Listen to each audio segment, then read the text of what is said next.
ಅವ್ರಿಗೇನು ಬೇಕಾಗ್ಯದ ಅಂತಂದ್ರೆ ಯಾಕೆ ನೀವು ಡ್ರಗ್ದವ್ರನ್ನ ಹಿಡಿಲಿಲ್ಲ ಈ ಪ್ರಶ್ನೆ ಕೇಳಬಾರ್ದು ನೀವು ಅಂತ ಇದು ಹೇಳ್ತಾ ಇದ್ದಾರೆ. ಸ್ಪೇಸ್ ಆಕ್ಯುಪೈ ಮಾಡ್ಬೇಕು. ನಿಮ್ಗೆ ಸ್ಪೇಸ್ ಮೀಡಿಯಾದಲ್ಲಿ ಸ್ಪೇಸ್ ಎಲ್ಲರಿಗೆ ಸಿಗ್ತಾ ಇದೆ, ಅವರು RSS ಬೈದಿದ್ದಕ್ಕೆ ಸಿಗ್ತಾ ಇದೆ. ಅದಕ್ಕೆ ನಾ ರಿಯಾಕ್ಷನ್ ಮಾಡೋದು ಅವರಿಗೆ ಬಂದ್ ಮಾಡಿದ್ದೇನೆ. ನಾ ಎಲ್ಲರಿಗೂ ನಮ್ಮವ್ರಿಗೆ ಹೇಳಿ ಕೊಡಬೇಡ್ರಿ. ಏನ್ ಮಾಡ್ತಾರೆ ಅವರು? ರಿಜಿಸ್ಟ್ರೇಷನ್ ಅವ್ರ ಉತ್ತರ ಒಂದ್ಸರ್ತಿ ಹೇಳ್ಯಾರ ಸಂಘದ ಪ್ರಮುಖರು. ಅದಾದ ನಂತರ ಏನು ಹೇಳಿಲ್ಲ. ಅವ್ರ ಕೆಲಸ ನಡೆದ, ಅವ್ರ ಕೆಲಸ ಮಾಡ್ಕೋತಿದ್ದಾರೆ. ಒಂದು ದಕ್ಷಿಣ ಭಾಗದಾಗ ಒಂದು ಗಾದಿ ಮಾತದ, ಅಷ್ಟ ನನ್ನ ರಿಯಾಕ್ಷನ್ ಜಾಸ್ತಿ ಹೇಳೋದಿಲ್ಲ.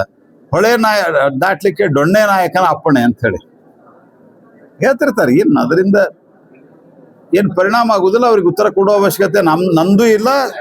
ಸಂಘದವ್ರು ಎಷ್ಟು ಒಂದ್ಸರ್ತಿ ಏನು ಪಬ್ಲಿಕ್ ಕನ್ಸಂಪ್ಷನ್ಗೆ ಒಂದು ಪ್ರಶ್ನೋತ್ತರದಲ್ಲಿ ಸಂಘದ ಪ್ರಮುಖರು ಹೇಳಿದ್ದಾರೆ. ಮೋಹನ್ ಭಾಗವತ್ ಜಿ ಅವರು that is more than enough. ಅವ್ರಿಗೆ ಅದಕ್ಕೆ ಉತ್ತರನೇ ಕೊಡಬಾರ್ದು ನನ್ನ ಪ್ರಕಾರ. ಯಾರು nobody needs to respond to him. It is very childish. No need to react. ಅವ್ರು ಏನ್ ಮಾಡ್ತಾರೆ? ಏನ್ ಮಾಡ್ಕೊಳ್ಳಲ್ಲ. ನಾವೆಲ್ಲ ಬ್ಯಾಡ್ ಅಂದಿವಿ. ಇಂಥವೆಲ್ಲ ಭಾಳ ನೋಡಿ ಆಗ್ಯದ. 100 ವರ್ಷ ಆಗ್ಯದ. ಮತ್ತೆ ಈ 100 ವರ್ಷದಾಗ ಇವ್ರಂಗೆ ABCDFDHI ಅನ್ನ ಹೊಡೆದಿಲ್ಲ.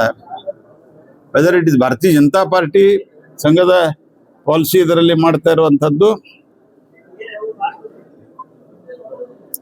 ಅಥವಾ ಸಂಘದ ಐಡಿಯಾಲಜಿಕ್ಕೆ ಇದ್ದಂಥ ಅನೇಕ ಸಂಘಟನೆಗಳಿರ್ಬೋದು, ಸಂಘ ಇರ್ಬೋದು, ಕಳೆದ ಅನೇಕ ವರ್ಷದಿಂದಿದೆ. I am not replying to him. I am only telling we don't want to reply him.